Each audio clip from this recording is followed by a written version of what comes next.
Alright, what's going on, guys? Last video you've seen, I've done an unboxing of the Dakota digital dash for this 88 Ramcharger. Since then, I've been pretty much wiring.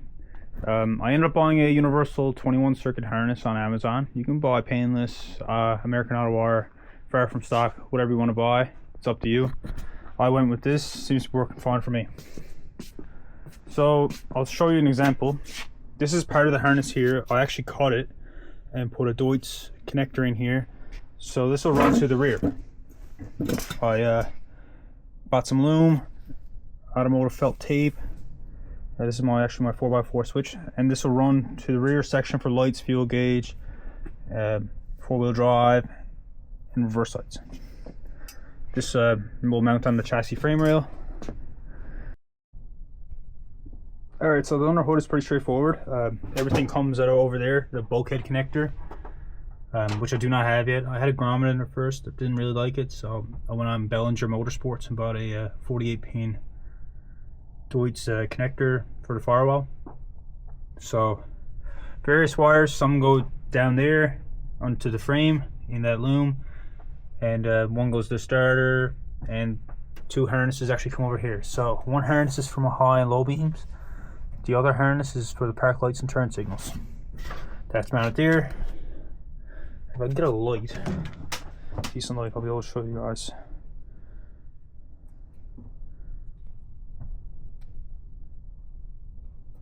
So, an example. This is our park lights and turn signals right now. We're using the common ground is our rad support, and our lights is here. High and low is all in this connector. This connector splits it up, goes along the bottom of the rad support. Out of the way. This wire is actually for my fan, electric fan, and it splits off over there as well. So normally the harness would run over here, but I wanted to run it under there just to keep it a bit cleaner and not have as much mumble jumble type going across there. So across here, pretty much wiper motor comes down to a blower and washer pump, then connector here for tack and power to our one wire outlet. Grounds is hooked up somewhat. I don't have a chassis ground yet, but zero wog here goes down around to the engine, and I have a 4 og right now going to the rad support. I got to add a chassis ground as well.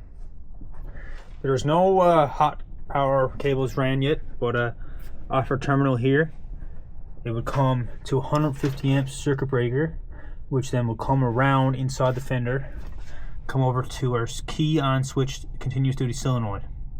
This solenoid will power our relay box. This is a universal 6 relay box I bought online. It was like 40 bucks, nice quality. It's fused here, relays here. So I have high beam, low beam, electric fan, fuel shut off, KSB, and a starter relay so far. The horn relay is actually in the vehicle in the fuse box.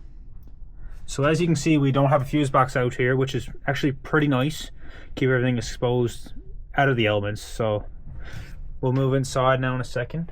But also Dakota digital harness has actually gone through where the speedo cable would have normally been to on this truck, and I got a smaller grommet put in here, and our Dakota digital stuff is hooked up.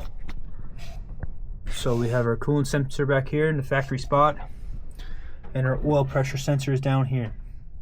I'd like to make note that with the Dakota digital stuff and this Cummins swap, the sensors would not fit. Nothing would work. I had to go out and buy 1.8 adapters, MPT adapters. So even the oil pressure sensor would bottom out in the block and wouldn't screw in all the way. So I got to put on a 90 1.8 MPT into another 1.8 MPT and screw the sensor in from there. In the back, I'll show you what I bought for an adapter.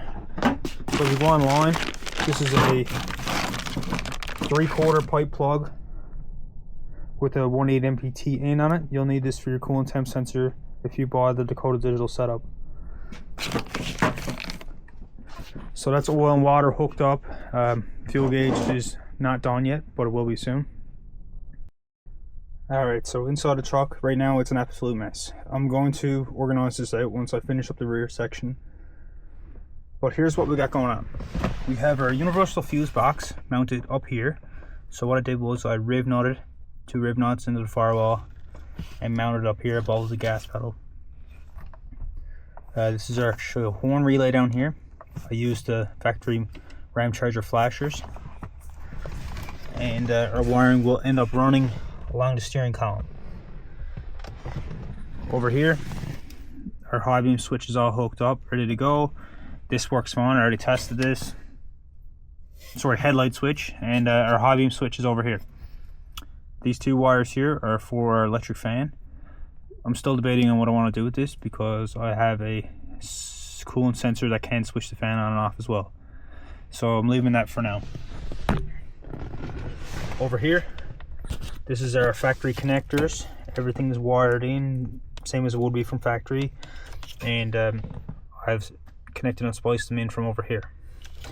So this is our turn signals, hazards, wipers. Our intermittent wiper module still works. Everything so far has worked that I've tested. This is for our blower motor. So our blower motor connector, and this is our harness here. Goes into the factory resistor. Blower motor works, I already tested it. Speakers, harness will pretty much stay the same for the harness for the speakers, but over here our key on power, ignition power, our lighting for our radio, everything's in this connector and all done. This is a Dakota digital module that you will get when you buy your dash. I've decided to mount it right here on the heater box. I've seen people mount them over here and here, but I don't like the fact that you got to pull everything apart to try to get at it if I ever had to. Right here is pretty good. You can barely see it up underneath if you had to look for it. So this pulls off on a Velcro and I'll mount right there. It doesn't interfere with the radio. Seems like a decent location.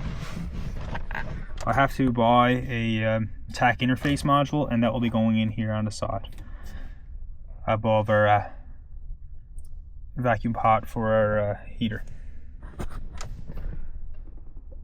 So far that's where I'm at with this. It's taken me about 2 to 3 weeks now, and scattered evening or night, and maybe a day or on the weekend. But taking your time with it is the big thing. And I've made a couple mistakes so far, so my biggest thing is looming up everything and having it all done and finished before I actually test it. You're better off to leave it all open, test it, then loom it up after the best you can. Now, one other thing, I don't know if you guys are going to be able to see this or not, but underneath the truck, get a light. This is how your Dakota digital speed sensor will mount up to your T-case. Same as regular VSS system pretty much. Goes in along the frame rail. And I'm going to hook it into that connector there, or sorry, this hook here on the body. And this is also our rear harness connector, and they'll go together there. So the next video pretty much will be an overview of everything done, hopefully. And hopefully I can show you guys everything, how it's all set in stone, how everything is actually done. Thanks for watching. We'll see you guys on the next one.